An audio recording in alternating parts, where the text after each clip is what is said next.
And now we're all here together. We've committed to having a conversation, us three. And we are myself, it's Susan Ní Chríodáin, there's Suzanne Evans and David Lee. And we're here today to talk about psychological safety and with a particular focus on the workplace and on employees and employers, bosses, managers, leaders, people.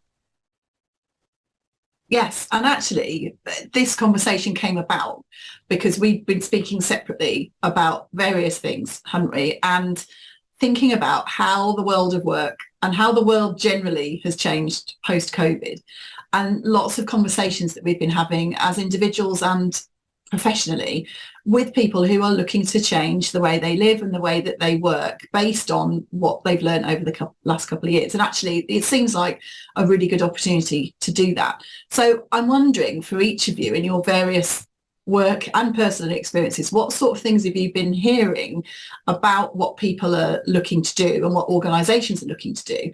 And how does psychological safety have an impact on any of that? Susan, over to you. Thank you, Suzanne.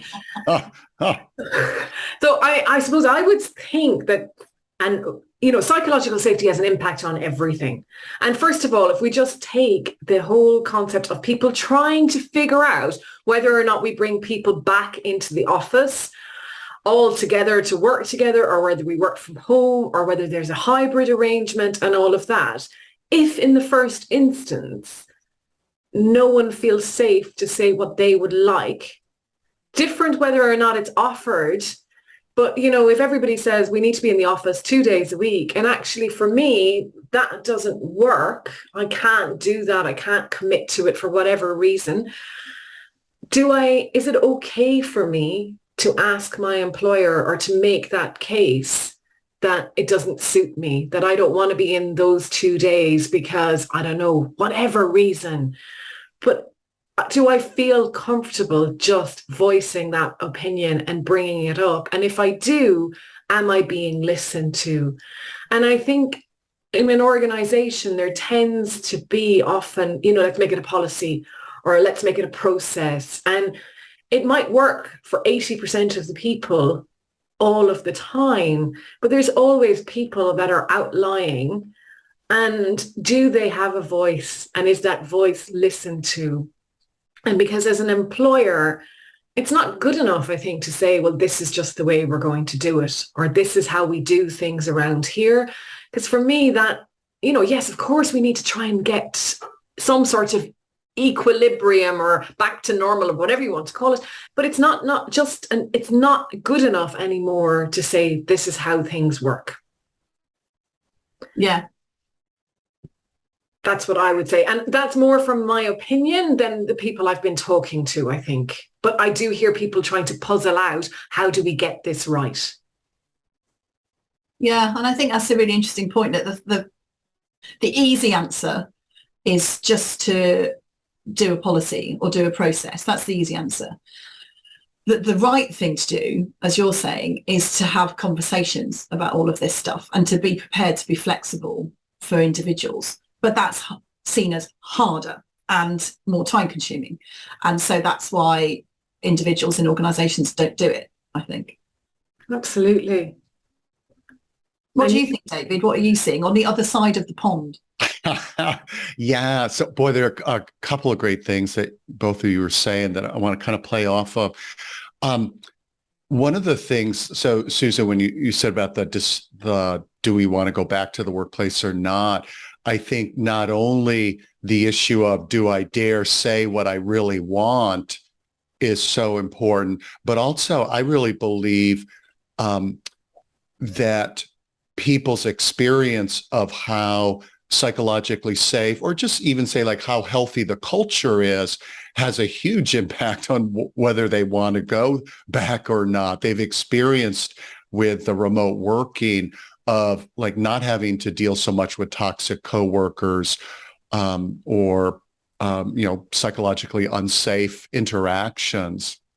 I think the other sort of transcending the pandemic about the do I dare speak up, Boy, over the years, both, in coaching and then in doing seminars and hearing people bring up issues around experiences they've had with supervisors, managers, senior leaders, just over and over. I'm sure both of you, have had the same thing. Just heard example after example of people sharing interactions they had either with their direct supervisor or leadership as a whole that made them just a little less excited about coming to work and doing a great job, or maybe a lot less excited, but they never said anything for obvious reasons.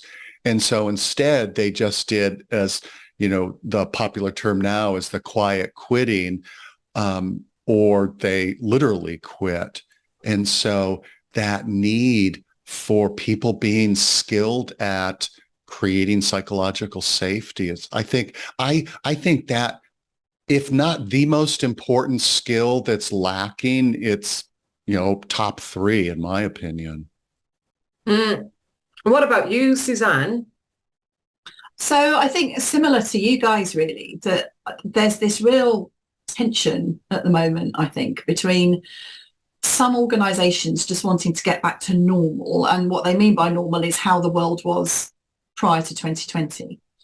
And then the people within the organisation realising that there's a different way of doing things, and that during the last couple of years, people have worked differently. And actually, on the whole, it's been fine.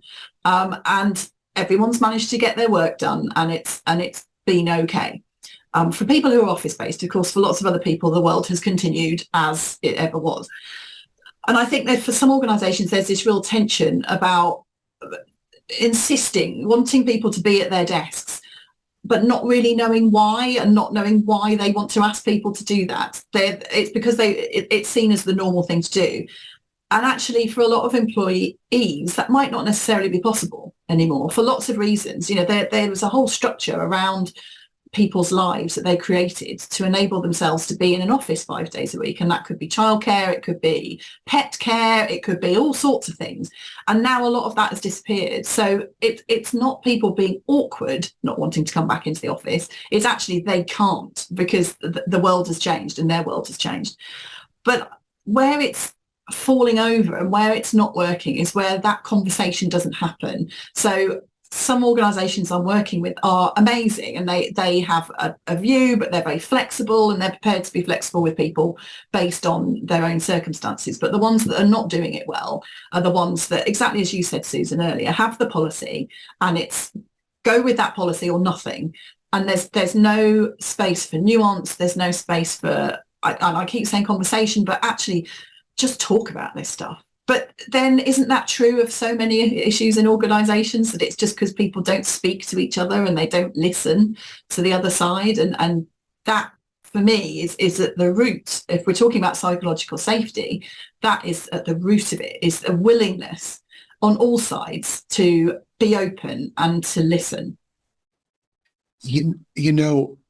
I'm glad you're saying that, Susanne, because to me, it speaks to, well, okay, first off, both, my own experience in having challenging conversations and then working with managers, as you all know, one of the big issues is the challenge that we have with emotional self-management when somebody's really emoting and bringing up really difficult emotions and topics. And so it's like, let's not even just go there so I don't have to feel uncomfortable. And it speaks to me, one of the misunderstandings I think sometimes people have when they talk about or they think about psychological safety is like, okay, psychological safety means I have no discomfort bringing up tough issues. It's like, well, that's not going to happen.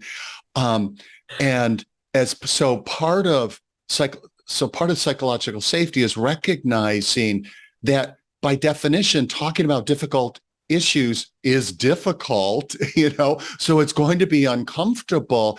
And part of my job is learning to manage my own emotional state and my own discomfort with like people not being happy with what I just did, or not thinking my idea is great, or giving me feedback that's unpleasant to hear. So I think that's such a, such a major reason why people avoid the conversation. It's like, hey, I tried that once. It was, so painful. I'll never do that again. That's a really, like, I completely get what you're saying. And as you're saying it, because it's so true, I'm just wondering if, this term psychological safety, I mean, it is a big term and it's kind of hard to know what it really means. And I wonder, do people mix up those uncomfortable feelings? I feel uncomfortable, therefore I feel unsafe. So therefore I'm not psychologically safe here. When actually that's not really, well, it might be what's going on, but it's not, the environment is not causing that. It's your own nervous system, what you're bringing to the room that is feeling unsafe. It's not a psychologically unsafe work environment. Absolutely. And I think I loved what you sent us, Susan, beforehand about like, hey, let's each talk about what psychological safety means to us. As I was thinking about that on my walk before we started the podcast, and one of the things that, and this is just a beta version of this sort of Venn diagram, but I was thinking about that whole issue, and so at the moment, what I'm thinking of is like if you could think of three circles intersecting. And so one is the other person. So how they act, how they talk, their personality style, et cetera. And typically we think about that, like it's all about them, whether I feel safe or not. So there's that. But then there's another circle, which is the topic. So as I was sort of alluding to before, that just by nature, certain topics are very uncomfortable to talk about, no matter how, quote, psychologically safe we experience this person to be. And then to your point, Susan, the third one, it's like, what do we bring to the table? Our personal triggers, our personal history, and also, as you mentioned, our nervous system. Like some people, like I've got one of those, have like a really sensitive nervous system to voice tone, or what I experience as harshness or meanness. So I will get triggered by somebody's presentation, that somebody who's like really rough and tough and like, that doesn't bother you. They're like, I'm safe. Like, what are you talking about? And so that intersection, and it's really important for us to tease out, like, where is this coming from, and not just to project it onto that person.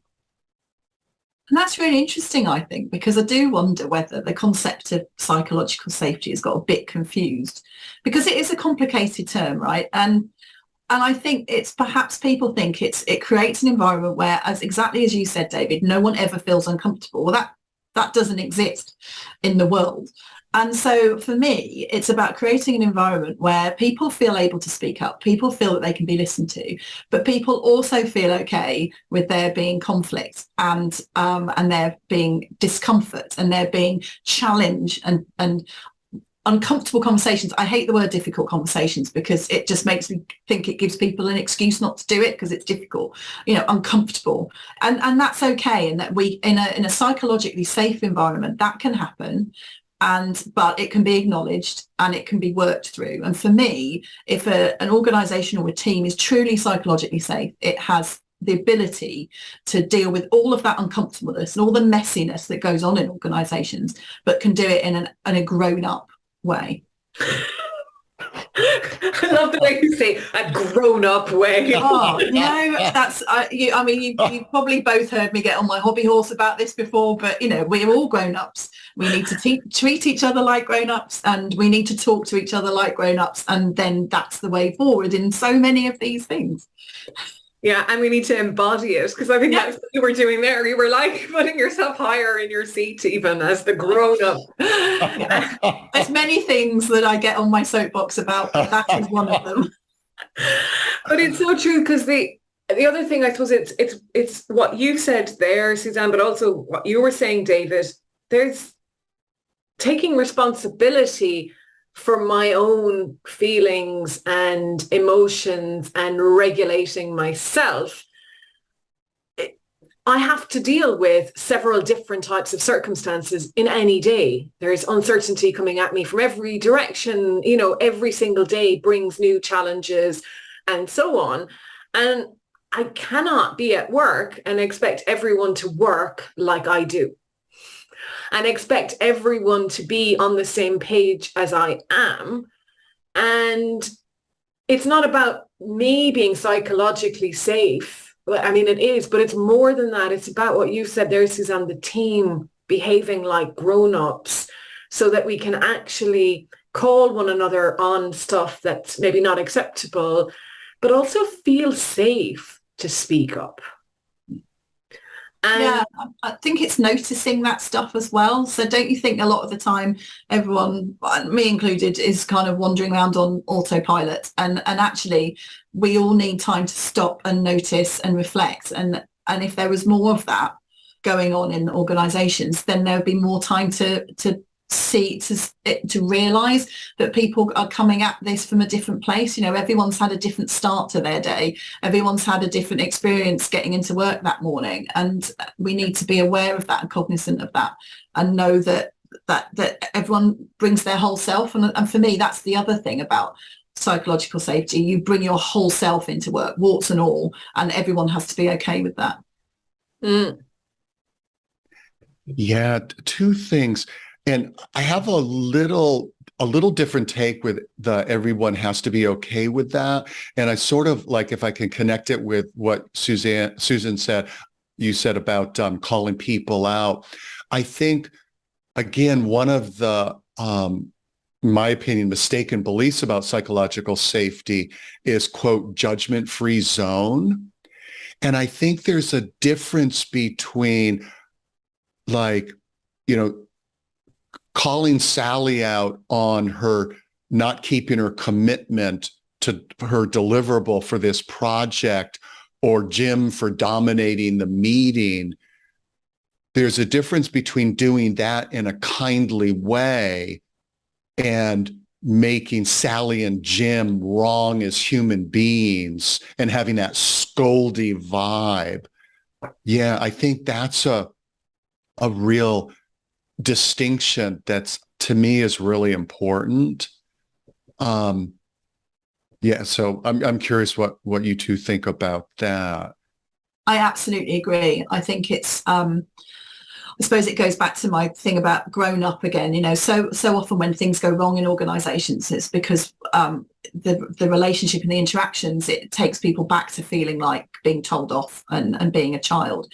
And so there's a way to give feedback to somebody to point out something you've noticed about what they're doing in a way that, as you say, doesn't make them feel like they're a bad person or they're wrong. You know, it's pointing out in a kindly way.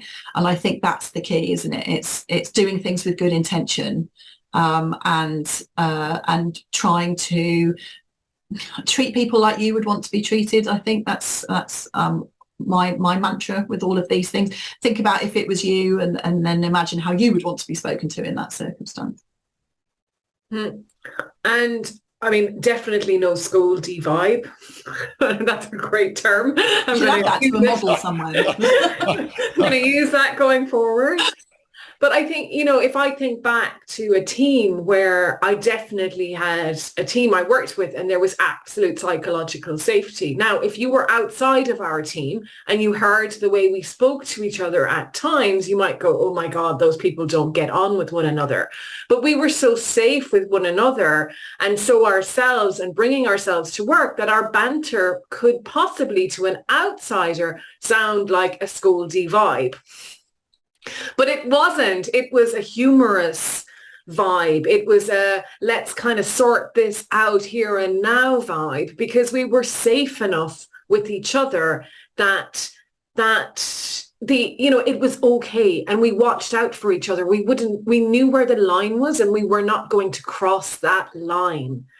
And I think that comes to boundaries as well, doesn't it? Is, that actually once you work well with people and there's trust and you build on that trust, then the psychological safety holds the group, and it's safe to bring up when we've made a mistake, and it's safe to kind of, make funny remarks about the fact that somebody's made a mistake and laugh about it and so on, without anyone feeling that they've been called out in that way. So when I said called out, I meant more in that kind of humorous fashion, as opposed to the scoldy vibe. And that's really interesting, I think, Susan, because I'm assuming that part of that process of coming up with or feeling comfortable in that sort of environment is that was discussed and it was talked about. And I think where these things don't work is where the teams don't communicate to each other about boundaries and expectations, and then you have a situation where those sorts of conversations and the humorous conversations tip over into something that make people feel uncomfortable. Yeah, and humor can be used in a positive. Oh, for sure. Yeah. As both of you are talking about this, it makes me think of giving sort of like excuse me, a hypothetical example, but it's based on similar experiences that I've had. So let's imagine somebody is new on your team, and so they have that banter, and let's say somebody is teasing them and you're all like, oh, we're loving on each other and we're, it's going great, and that person's like, oh, wow.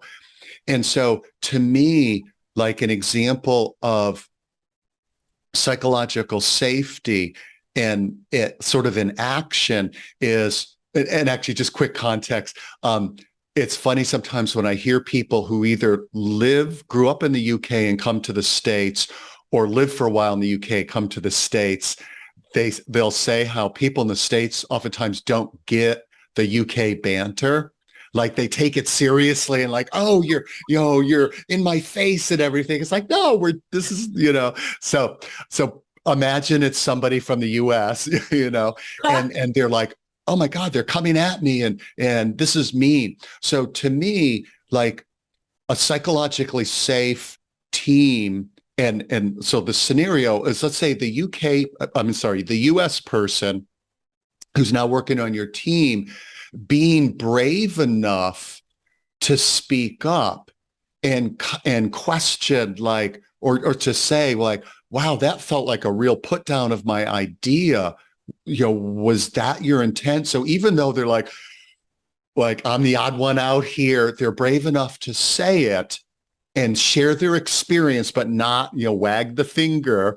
And then your team, instead of like, oh, lighten up, that's just how we roll, like making that person wrong, being able to hear it and then, oh, let's talk about it. And maybe the takeaway message is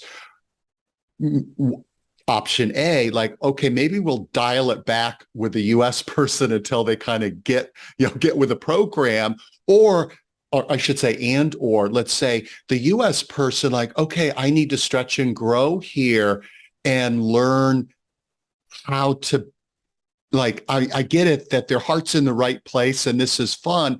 This is a growth opportunity for me to be flexible, to work well in this sort of atmosphere. So that's like some of the dynamics, at least, that I see around psychological safety. I'm curious, any thoughts?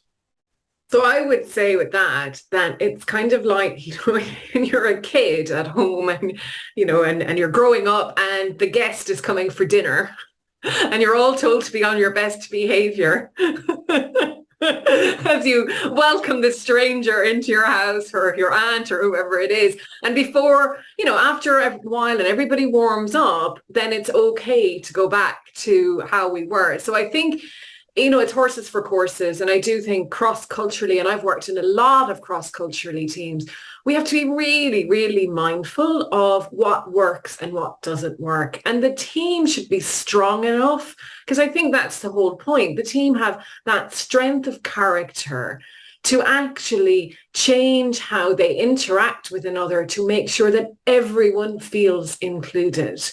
So if we have to change how we behave, then that's what happens, because I suppose it's like a football team or any other team. They're always going to modify when a new striker comes on. They'll change the formation on the pitch or whatever it is. And I think that is the beauty of a team who works well together, is that they are never going to let anyone feel uncomfortable.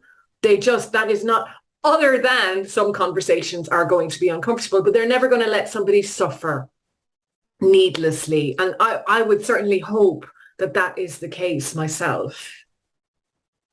Yeah, I would agree. It's funny, your example, David, triggered a memory in me of one of my when I was very first working, so kind of graduate job straight out of university.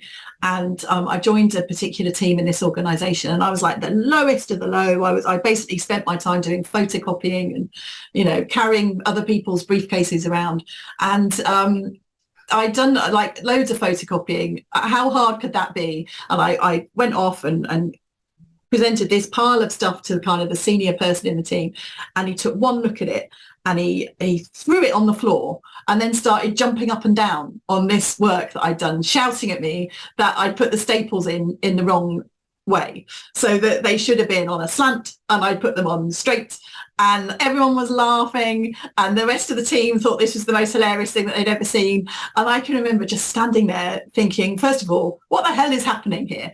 I don't understand what's going on. And secondly, I want the earth to open up and for me to fall in the hole. It was so mortifying. And I realised later that actually that's just as a team how they were, but because I was the new person, I was like, what is going on here? What organisation have I joined? And I think I hadn't been with them long enough to observe these kind of behaviours. But he meant it, by the way. He was very upset I had to redo it all. The staples were wrong. But it was how he was. Now, I mean, that's not okay. But I think if it had been a better team, someone would have said something. I might have said something. Someone more senior may have gone, hey, mate, that's not how we do things. But nobody did anything. And so it left me feeling very vulnerable and very concerned about this career that I'd chosen for myself and whether it was actually what I wanted to spend my life doing. Stapling. Moved on from that. Stapling. I don't do so much of that anymore. I've been promoted. But that triggers one for me. That's because I remember my first audit job, and I was out with a manager, and then, my senior or whatever. So he was 2 or 3 years ahead of me. And then the director, the partner, came out to review the work that we had done. And I hadn't a clue what I was doing, like not a notion. And I had asked the senior to show me, and it was like, follow last year's file. I mean, those jokes are actually true. When they say, what did the auditor do? Followed last year's file. But it still didn't make sense. And I just wanted someone to explain it, so then I would know what I was doing. And this guy was unable to do that. And then the partner pulled me up, and, he asked me why I had done something the way I had done it. And I gave this explanation because I didn't know what I was talking about. And he looked at me and he said, you have no idea what you're talking about, do you? And I said, no. And whatever. And it just went downhill from there. And it was basically like, I don't ever want to see you on one of my jobs ever again, And what amazed me, and I think this is something that I really took from that day, was the audit senior never, ever had my back.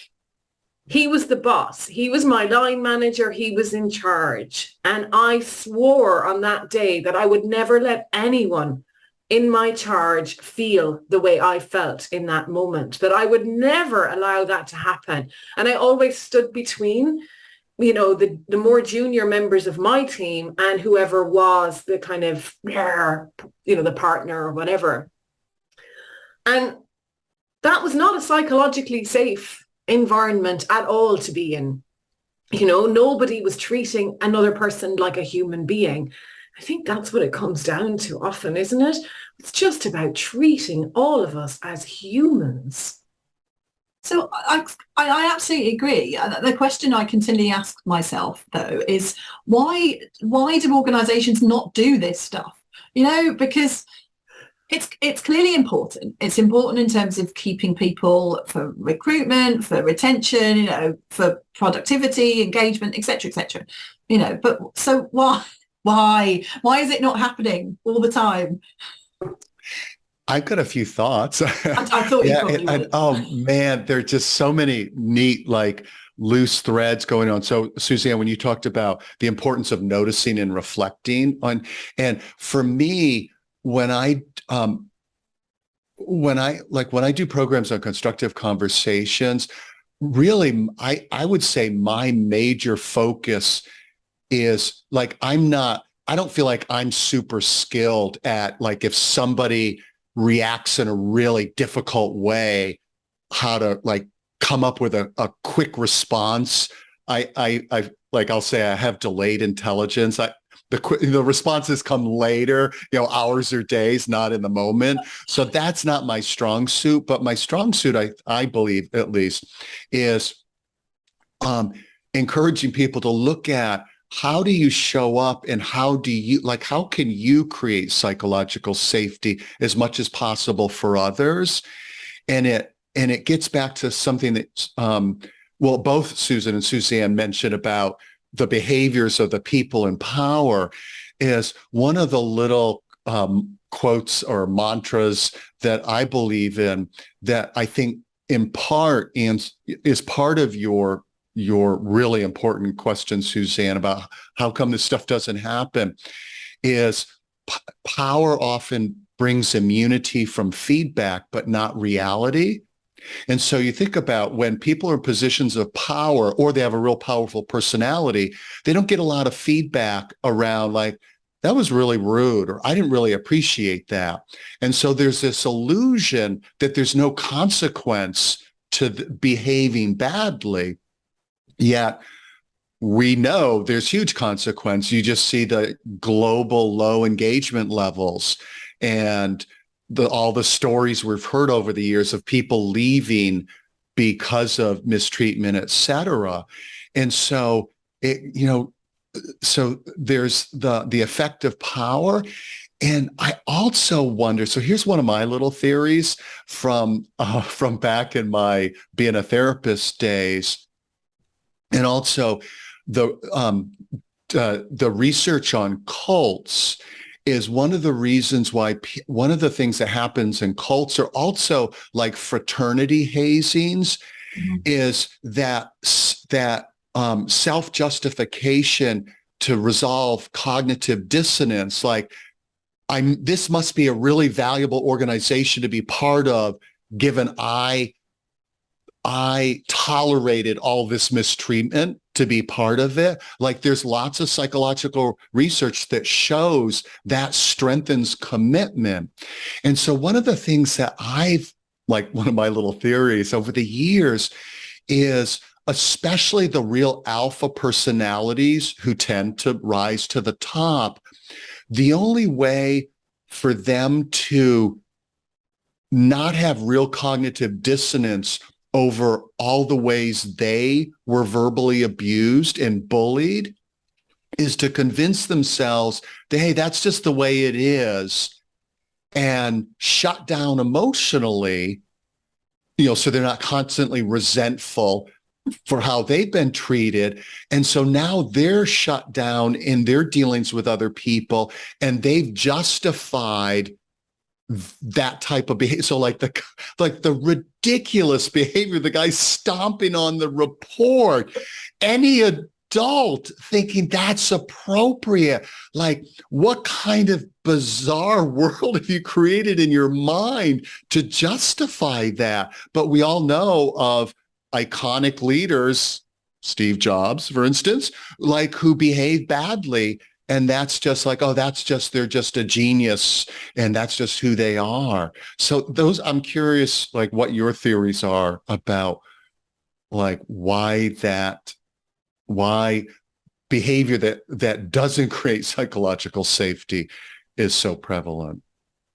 And I would like follow on kind of from what you said, David. And I was thinking exactly that about the guy jumping up and down and throwing everything on the ground, and how disrespectful, and, you know, and how like conceited to think that, you know, this is that important. Like, you know, like it's not a life and death situation here. It's a few staples, you know, speak to me like, treat me properly. But I suppose knowing what I've learned about myself in the last number of years, I never knew what I didn't know, right? I didn't know that sometimes when I behaved badly, as we might look at it now, or triggered, that it wasn't automatic.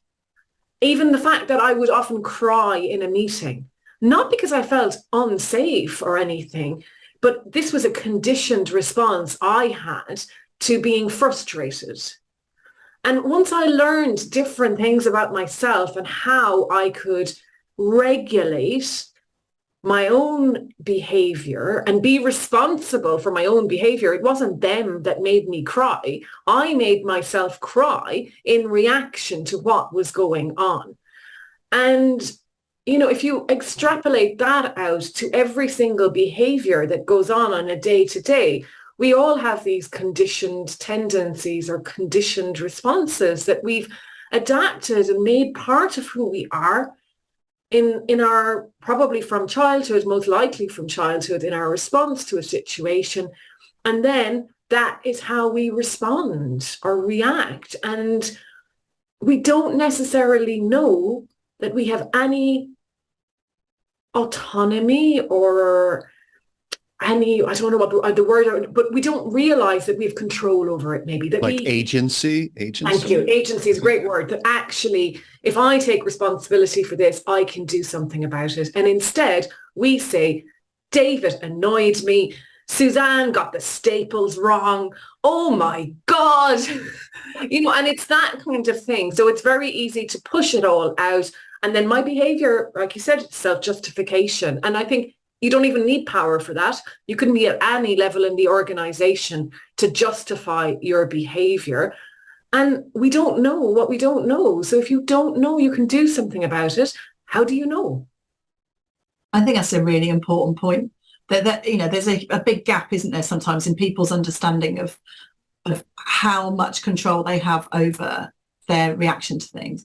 And I think the other thing I was thinking about when you were talking is sometimes if you've experienced that sort of behavior yourself when you were earlier on in your career, then you think that that's an okay thing to do, or you realize it isn't an okay thing to do, but because it happened to you, then you're going to do it to the people who join after you. And I think there's an element of that. I never jumped up and down on anyone's piece of work. I just want to put that out there.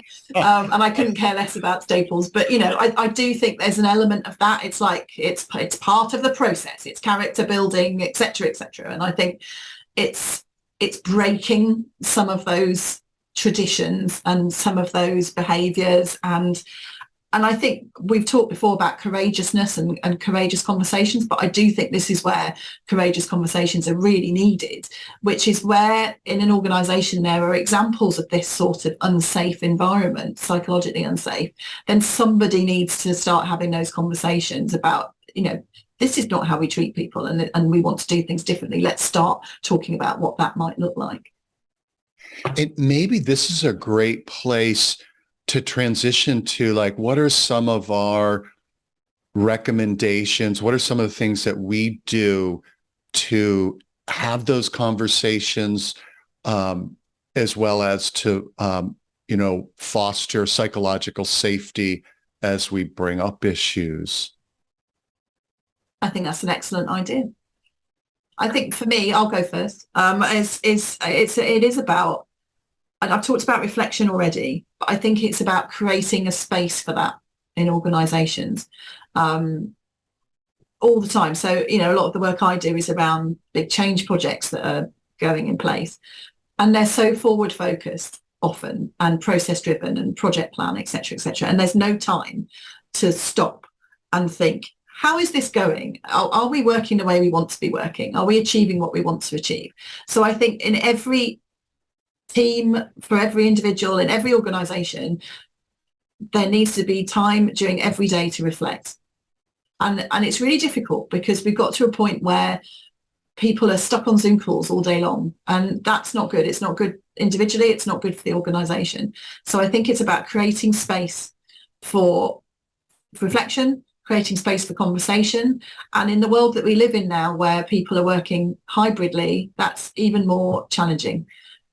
Because people might not necessarily all be together. So I think it's about finding opportunities to have those water cooler conversations, to have the various discussions and reflection that we need, but doing it in a way that if not everyone's in the room, everyone can still feel included. And for me, very much about taking responsibility. That, like, you know, we tend to, in organizations, put on things on HR. You know, when it comes to people, we think for some reason that anything to do with people belongs with HR. So I have a problem with David or Susanne, and I go to HR rather than actually just facing it myself. Now, fine to go to HR to have a chat with somebody and maybe play out the scenario. But really, you know, if I'm feeling I have an issue with someone for whatever reason it is, whether I don't know how to give feedback or I need to sit down with them and have a conversation about the way they behaved and talk to somebody, then I need to learn how to do that, and I need to take responsibility for that. And if I am a line manager, I need to make sure that anyone in my team can come to me about something they're having going on in their team as well. So I think it's a bit like, I'd say it's a bit like the sacrificial lamb, you know. If there is no psychological safety, then offer yourself up first. You know, open up, be a bit vulnerable, show people that they can trust you, that this is a safe space. So even if it's just psychological safety between two people, then that is just as important to start it and to change a culture than nobody talking to or nobody listening when you're talking, and nobody speaking the truth and actually opening up. And I think, you know, the being comfortable with being uncomfortable, and it sounds counterintuitive and like ridiculous and all of that, but actually being able to kind of have a little conversation. This is what I would do anyway. I would have a little conversation with myself about what was coming up, and the fact that actually the feelings like those knots, butterflies, whatever they were, maybe having to go to the toilet 50 million times before sitting down to have this conversation, they varied. that was part of the process. And actually the best thing I could always do in any situation was think of the person in front of me. Stop thinking about me and think about the person in front of me and put my focus on them. And if my focus is on them, I will be there for them and I will manage myself. And if they get up and storm out of the room and whatever, then deal with that then. But mostly, when you connect with another human being on a human level, they will respond in kind, and between you, you will get through it. I don't know if I answered the question. Oh, no, a lot. I'm giving you a round of applause. Yeah, a lot of great stuff. I wrote down a bunch of thoughts when you mentioned about the sacrificial lamb. I love the saying of "go first." So, like, not cut in front of the line, but to be the role model. So thinking about, so let's say, for instance, asking teammates for feedback, like the way I presented that idea in the meeting, you know, was that clear? Did I go on too long, et cetera? Like, I really want to improve my communication.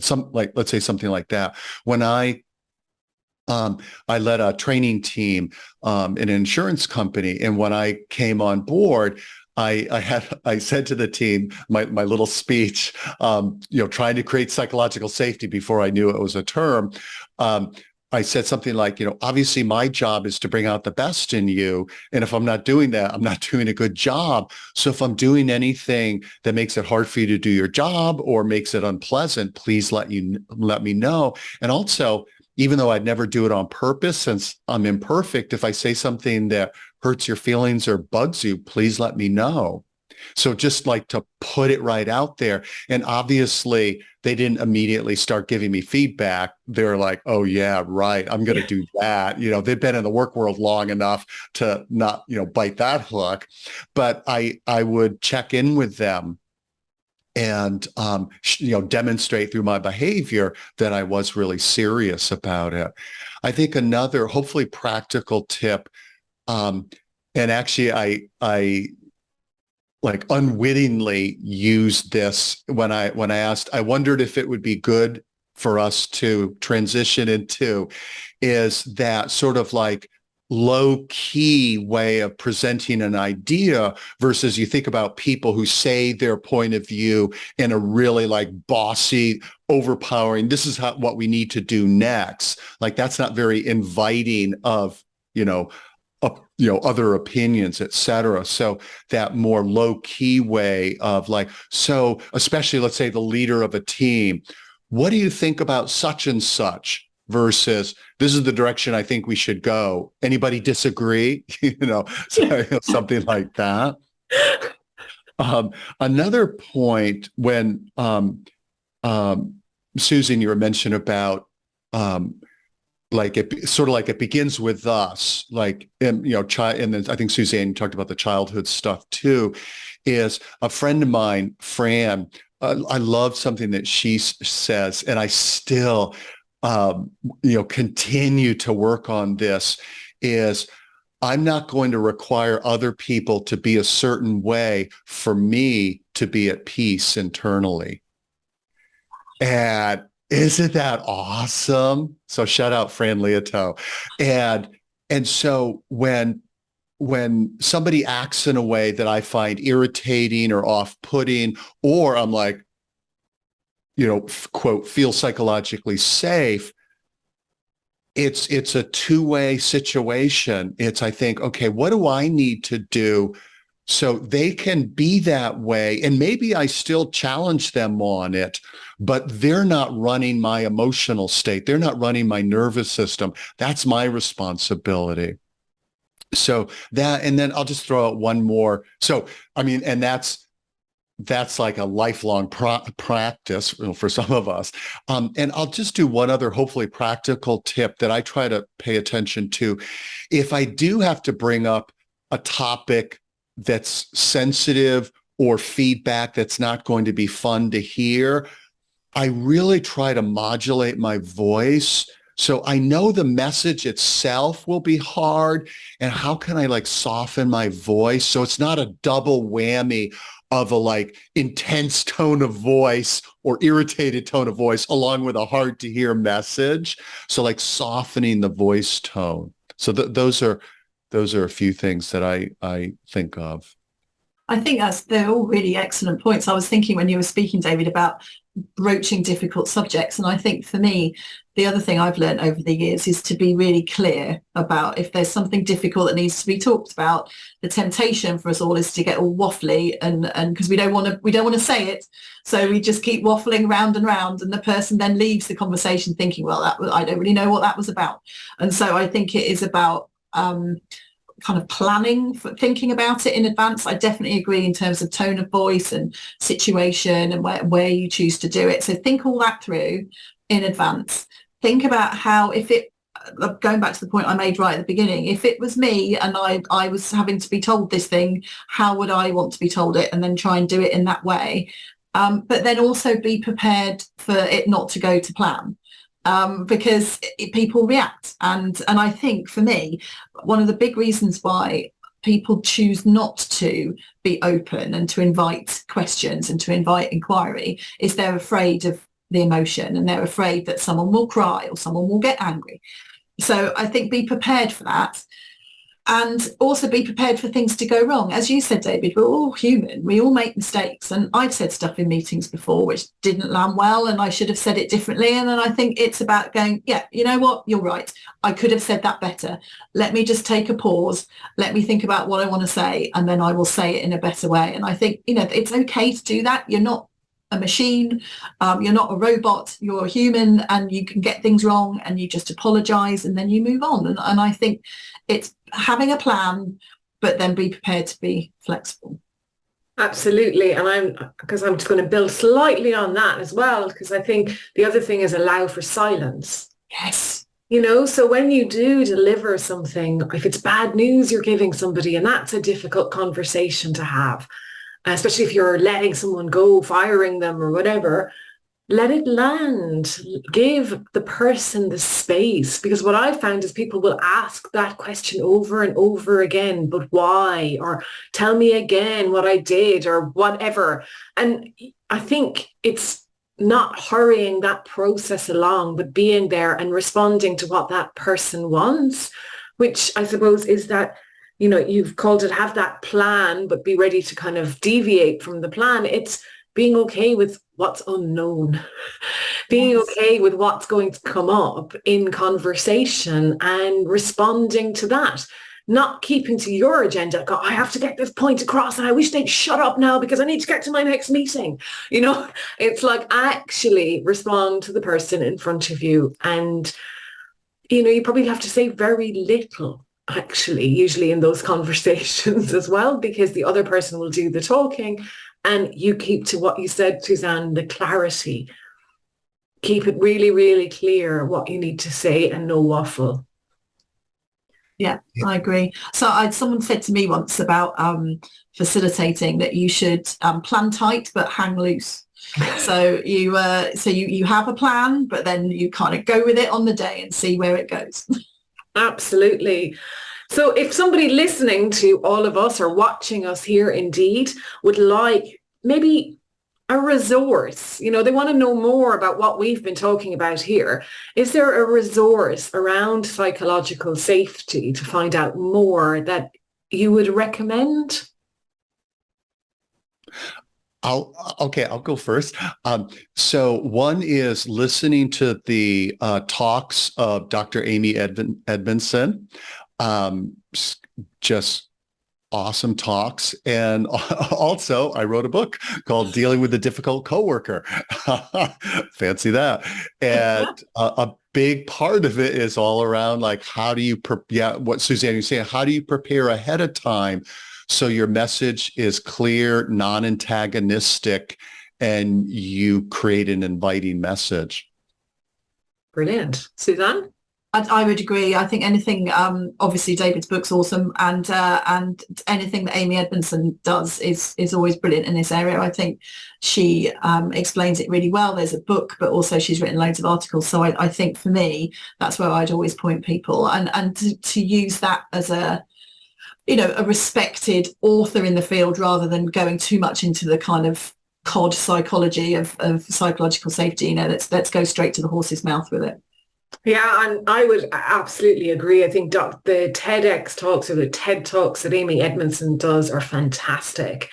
And I haven't read her book, but I've read the articles as well, like HBR. And I think the other one that I think is really interesting is Google and their project Aristotle. So that was something that came out in a New York Times magazine a couple of years ago. And it's basically Google found with it after doing a survey of 37,000 employees that psychological safety was the thing that made great teams. It was the top thing that made great teams. And I think, and they didn't expect that either. That's not what they thought would come true. And I think that's a very well written article and one that anyone could kind of dissect and learn easily about psychological safety.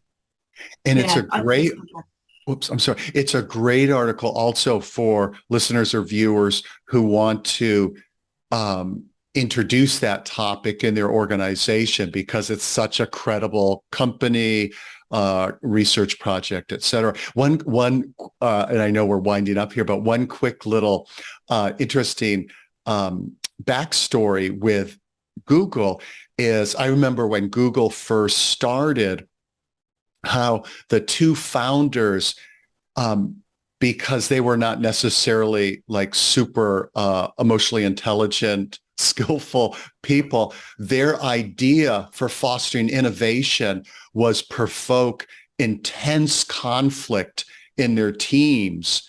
And they like fueled that fire.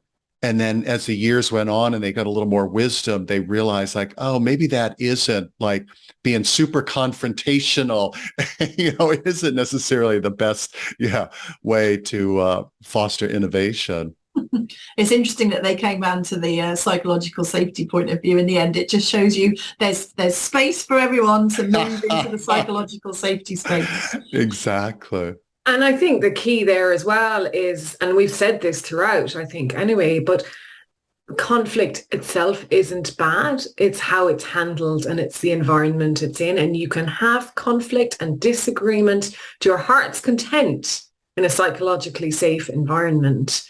And and you need conflict. We need to have that debate and disagreement. That's how we build on things and do better. Shall we leave it there? I think that was an excellent conversation. Absolutely. And maybe the next time we'll invite you all, not you, David and Suzanne, but you listeners, watchers, you as well. Yeah, we'll be here. We'll invite others to join this conversation and maybe take some live questions. That would be awesome. Fantastic. Well, thank you very much. Thank you. Thank you.